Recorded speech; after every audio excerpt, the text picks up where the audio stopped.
Previously on Alan Wake, Alice has been kidnapped. Alan, please help me. Alice? You'll do exactly what I say if you ever want to see your wife again. I can't tell anyone except my agent Barry. Damn it, Barry, they'll kill her! You're my best friend, and I'm worried that you're not right in the head. The ransom is a manuscript I supposedly wrote that's coming true before my eyes. It happened just the way it was on that page. So dark. I have found only a few scattered pages. I want the entire manuscript. The deadline is in 2 days. I found Mr. Wake's pages. Good girl.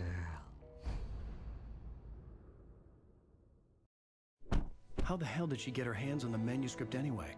I don't know. She's resourceful. I told you you were too hard on her. Listen, I found out all sorts of interesting stuff while I was digging around. Yeah. Mr. Wake, it's Sheriff Breaker.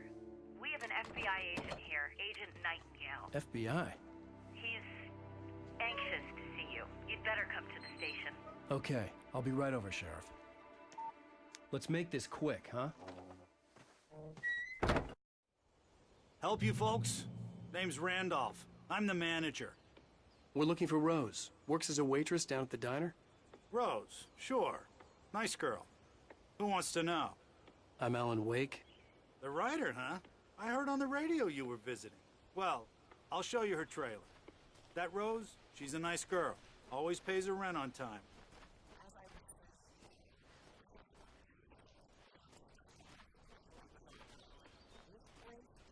Crazy! Disappearances, mysterious deaths, urban legends. Takes place around Cauldron Lake. Well, you ain't wrong, mister. You thought the lake was a doorway to the underworld. I'm the God-fearing type myself. I don't hold with that sort of thing. Yeah, okay. Anyway, there was an island there owned by a guy called Thomas Zane. Now, some of the articles I found about him make him out to be a famous writer, but I ran a bunch of single thing he wrote. Zane was heavily into diving, so much so that the place came to be called Diver's Isle. But the volcano under the lake erupted in 1970, and Zane went down with the island. Yeah, how about that? It was there in the morning, as if it had fallen from the sky. But it would take a tornado to lift something like that. We're damn lucky it didn't crush any of the trailers.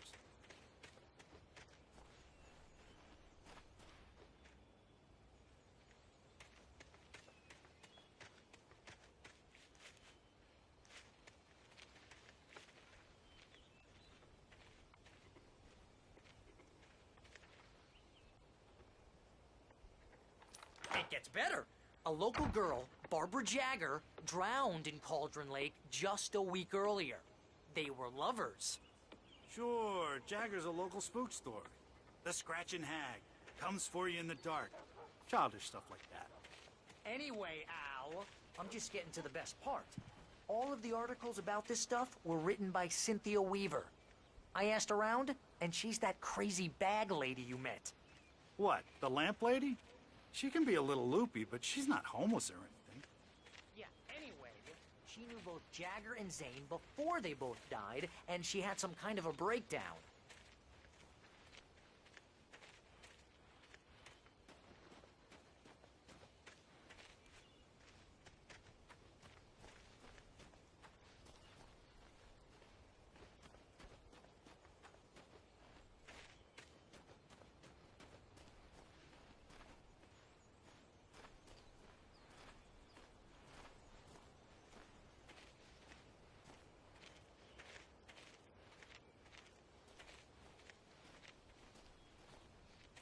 Well, mister, this here's Rose's trailer. You mind me asking what you want with her? We're just here to talk to her, pal.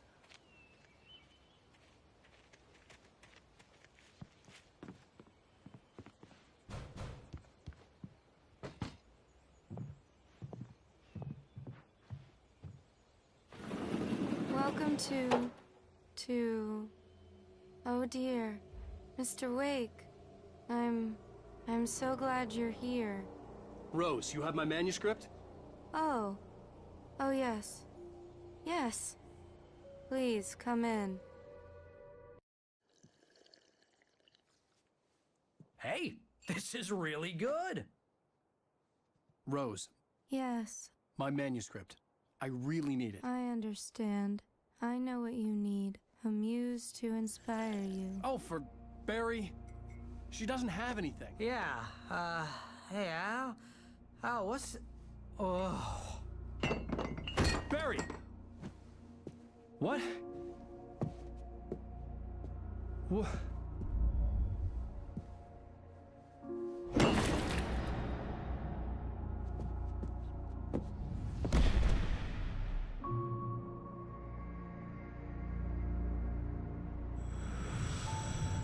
It's coming for you, hiding in my barber's skin. I'm too weak to stop it. You must turn the lights on. I promised I'd come visit you and your lovely wife. You must finish what you started. I insist. You must turn the lights on. Turn the light on. Back to work, boy. Ah!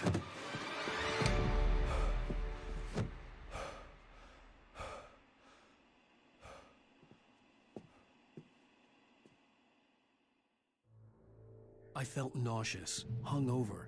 Only anger kept me going. I can't tell reality from dream anymore, but it seems I have an imaginary editor to help me. She's an old woman in a funeral dress. I call her Barbara Jagger. She's very strict.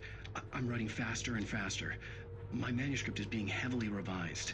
The edits are getting very aggressive, and each day there's less of me and more of her. I hate it, but I know she's right. She promises me I can save Alice this way. She knows more of this than I do, about the complex incantation I'm attempting. Rose took a day from me. I had less than 12 hours left to meet the kidnapper. All I could do was get Barry into the car, work something out once I got on the road. Horror story. I'm getting close.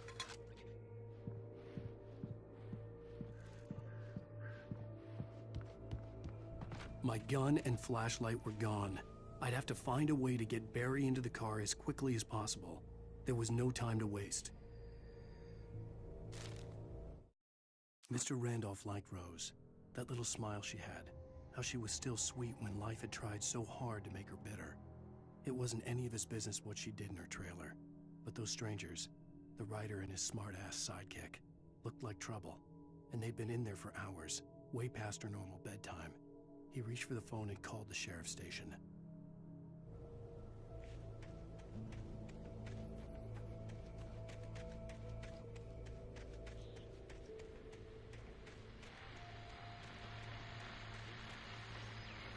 I just stepped outside to catch a breath of fresh air. Let me tell you, the weather's getting heavy. Nights like this make me especially glad I'm here talking to you and not home in bed. Once the weather takes a turn like this, I can't sleep at all. It's all tangled bed sheets and dark thoughts, punctuated by the occasional plunge into nightmare.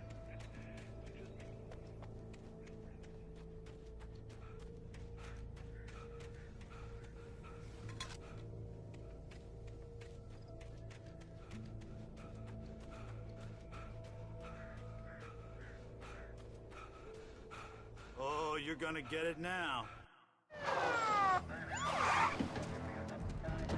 God knows what you've done to that poor girl. This is Agent Nightingale, FBI! Get him up, Hemingway! You're under arrest! You move a muscle, I'll unload right in your goddamn face! Stay right where you are, Slane!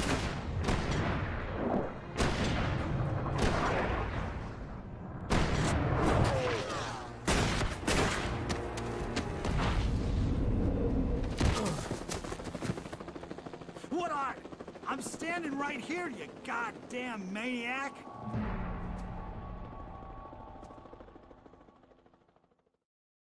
I hated to leave Barry behind, but there was no way I'd miss my appointment with the kidnapper.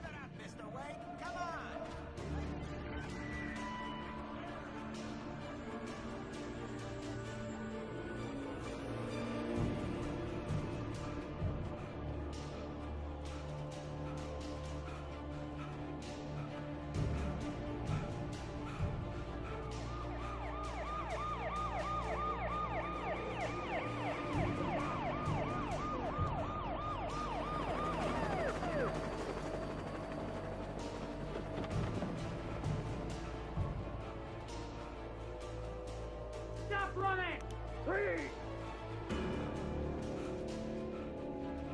Okay, men, keep your eyes peeled. He's gonna try to make it through here.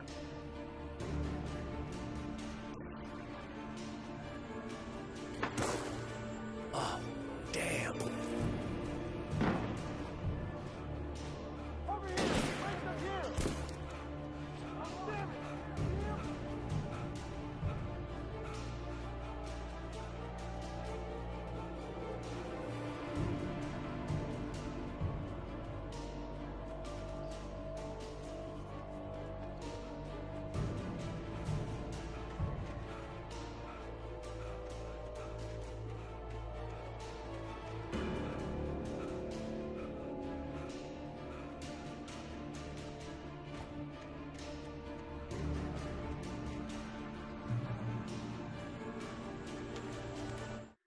For decades, the darkness that wore Barbara Jagger's skin slept fitfully in the dark place that was its home and prison.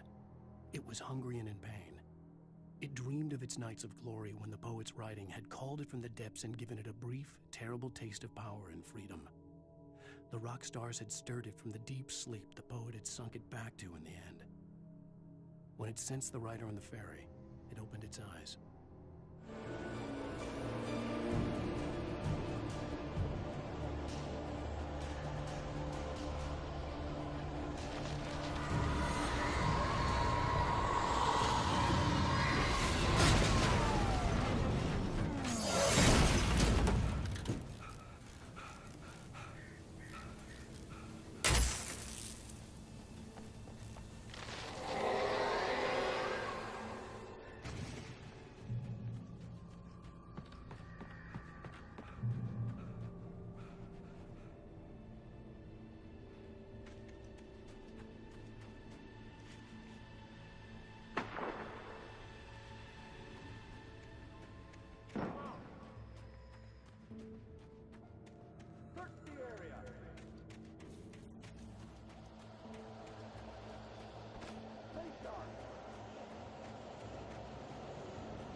This horror was everywhere I went, circling me.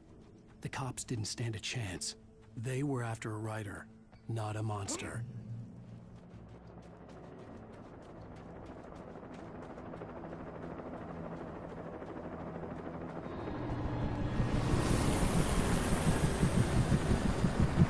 You on the ground. Hold it right there.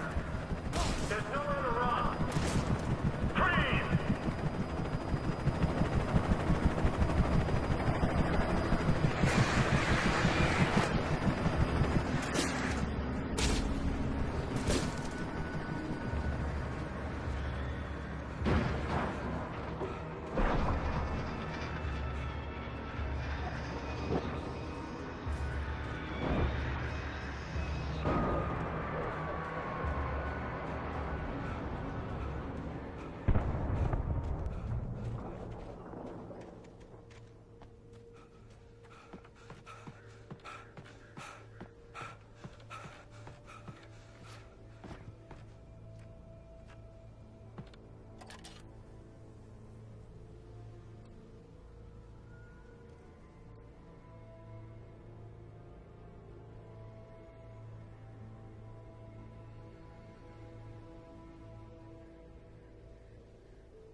This is James. Mulligan, Thornton, come in. Over. Thornton here. James, we got both Wheeler and Rose in custody. They've put up a fight. Come on. Sit down and give me that.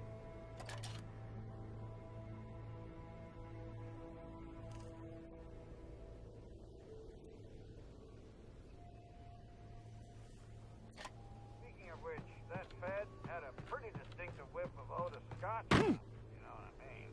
Over.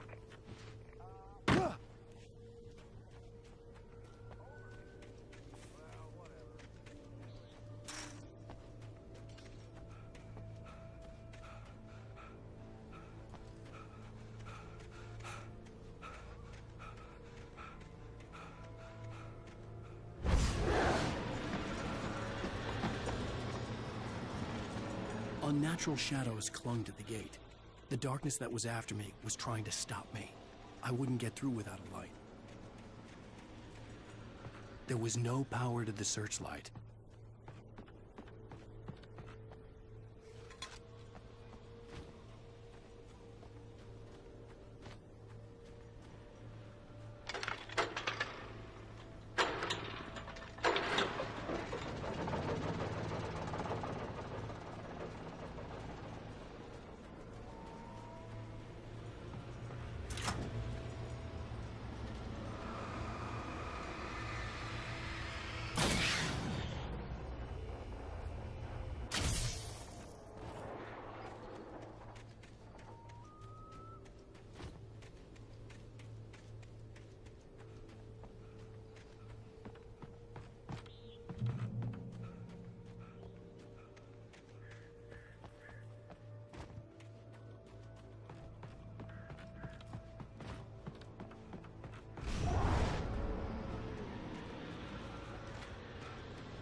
It took me a moment to recognize the flashbang grenades. They were an ideal weapon for my situation. Team 1, come in. Over. Team 1, this is Sheriff Breaker. Report. Over.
another caller. You're on the air.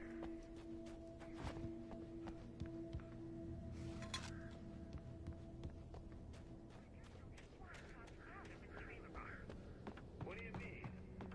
It's a trailer park. Of course you're going to have trouble in a place like that. I mean, what do you expect? The sheriff should be helping us normal citizens. Investing resources on those people. Well, Let the try to sort themselves out. I'm sorry, but my granddaddy settled in Bright Falls in 1911. well, thank you very much for that compassionate viewpoint, Lorna. Oh, here's a little surprise. The famous writer Alan Wake just walked in. Folks, I'm going to see if I can talk him into an interview. Come on in, Mr. Wake. Oh, I'm so glad you could find the time to do this, Mr. Wake. Nowhere to run now, Dan Brown. You back away from me. Don't hurt it. Whoa, everyone calm down. Put the gun down. We're all friends here, right? Cool your jets, Nightingale. We got him. Judas Priest! What the hell's the matter with you? There's a civilian in there.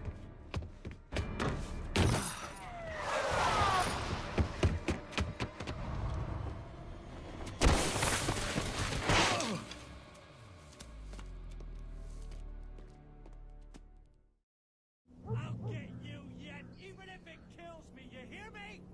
You hear me, H.P. Lovecraft? I had fallen off so many cliffs it was ridiculous. That's what you get for naming a book The Sudden Stop. It was probably good I hadn't had the chance to tell Maine where I was going. I'd have to lose the cops and find my own way to the mine.